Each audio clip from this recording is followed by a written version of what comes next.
왜 사울 자신도 또 백성 중에 비판적인 사람들도 사울이 왕이 될 인물이 아니라고 생각했을까요? 그것은 바로 사울이 베냐민 지파 출신이었기 때문입니다. 사울 왕의 전성기는 언제였을까요? 이스라엘의 첫 번째 왕이었던 사울의 전성기는 아마도 왕이 되기 직전 사무엘에게 왕으로 피택되었을 때에 안타깝게도 그때가 유일했던 것 같습니다. 이스라엘 백성들이 왕을 달라고 합니다. 하나님은 분명하게 반대하셨죠. 왕을 달라는 것은 나를 버리는 것이다 라고까지 하셨습니다. 하지만 하나님은 결국 백성들의 요구를 들어주셨죠.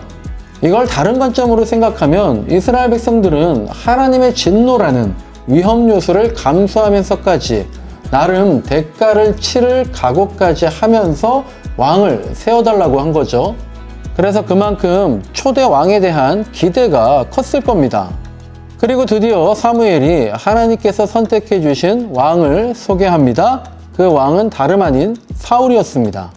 사무엘상 10장 17절부터는 사울을 소개하고 사울이 왕으로 즉위하는 장면이 나옵니다.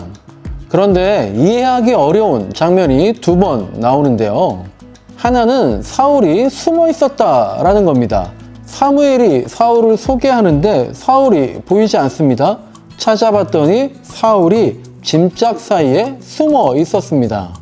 또 하나는 몇몇 불량배들이 이런 사람이 어떻게 우리를 구할 수 있느냐라고 하면서 그에게 예물을 바치지도 않고 왕으로서의 사울을 반대하는 것이었습니다. 왜 그랬을까요? 그 왕이 사울이 마음에 들지 않았기 때문이죠. 그리고 사울도 자기가 왕이 될 만한 사람이 아니란 걸 알았기 때문에 짐짝 사이에 숨어 있었던 겁니다. 왜 사울 자신도 또 백성 중에 비판적인 사람들도 사울이 왕이 될 인물이 아니라고 생각했을까요? 그것은 바로 사울이 베냐민 지파 출신이었기 때문입니다. 베냐민은 야곱의 막내 아들이고 또 야곱이 사랑했던 라헬의 아들입니다. 야곱이 살아있을 때까지 베냐민은 야곱이 아끼던 아들이었죠. 그런데 사사시대에 어떤 일이 있었습니까? 베냐민 지파 사람들이 끔찍한 일을 저질렀습니다. 베냐민에 속한 기브아 주민의 불량비들이 레위인의 첩을 욕보인 겁니다. 이 일로 이스라엘 온 지파와 베냐민 지파가 전쟁을 치릅니다. 여기서 베냐민 지파가 그 불량배들의 잘못을 지적하고 그 불량배들을 넘겨주었으면 되는 건데 그들을 보호한답시고 전쟁을 불사합니다. 전쟁 결과 베냐민 지파는 모두 전사하고 딸랑 600명만 남게 됩니다. 이때 남은 이스라엘의 온 지파들이 마음만 먹었다면 베냐민 지파를 없애버릴 수도 있었습니다. 그러나 남은 지파들이 마음을 돌이켜서 베냐민 지파를 딱하게 생각해서 그들을 남겨두기로 하고 대를 이어서 기업을 유지할 수 있도록 해줍니다.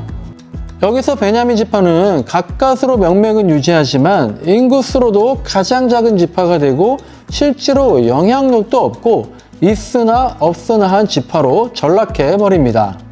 그런데 그런 베냐민 지파에서 초대 왕이 나와버린 겁니다.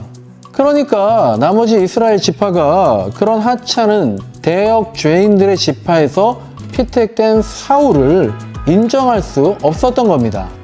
게다가 역대상 9장 35절을 보면은요, 사울은 기브온 가문 출신이었습니다. 기브온 사람들은 또 어떤 사람들이었습니까? 여호수아가 가나안을 정복할 때에 가나안에 있는 이방 민족이면서도 자기들의 멸족을 피하기 위해서 멀리서 온 것처럼 행색을 꾸며서 거짓말로 여호수아를 속여서 화친을 맺고 생명을 유지한 부족이었죠. 나중에 그 사실이 발각되어서 그들의 명맥은 이어주되 그들을 이스라엘을 위해서 나무를 패고 물을 깃는 그런 사람으로 삼았던 부족입니다. 이들이 후에 이스라엘의 베냐민 지파에 속하게 되었고 사울은 바로 그 기브온의 조상인 여이엘의 후손 기스의 아들이었던 겁니다. 그래서 사울이 사무엘에게 이런 말을 했던 것은 그냥 겸손의 표현이 아니었던 거예요. 나는 이스라엘 지파의 가장 작은 지파 베냐민 사람이 아니니까 또 나의 가족은 베냐민 지파 모든 가족 중에 가장 미약하지 아니하니까. 그래서 하나님은 사무엘을 통해서 각종 증거와 표징을 보여주시면서까지 사울을 하나님께서 직접 택하신 것이라고 사울과 백성들에게 확신을 주셨던 겁니다. 하지만 사울과 백성들의 반응은 달랐습니다.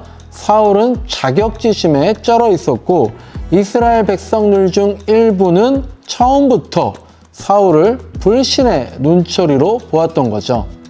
그렇다면 사울은 앞으로 어떻게 백성들이 그렇게도 원했던 왕으로서의 직무를 수행할 수 있었을까요? 과연 잘할 수 있었을까요? 안타깝게도 사울이 그러지 못했다는 것을 우리는 알고 있습니다. 다음 영상에서는 사울이 계속해서 하나님의 눈치가 아닌 사람의 눈치를 보며 처신했던 어쩌면 우리들에게도 있을 만한 그런 순간들에 대해서 살펴보도록 하겠습니다. 이상 바이블톡 다시 쓰는 사울 이야기, 사울을 괴롭힌 출생의 비밀이었습니다. 감사합니다.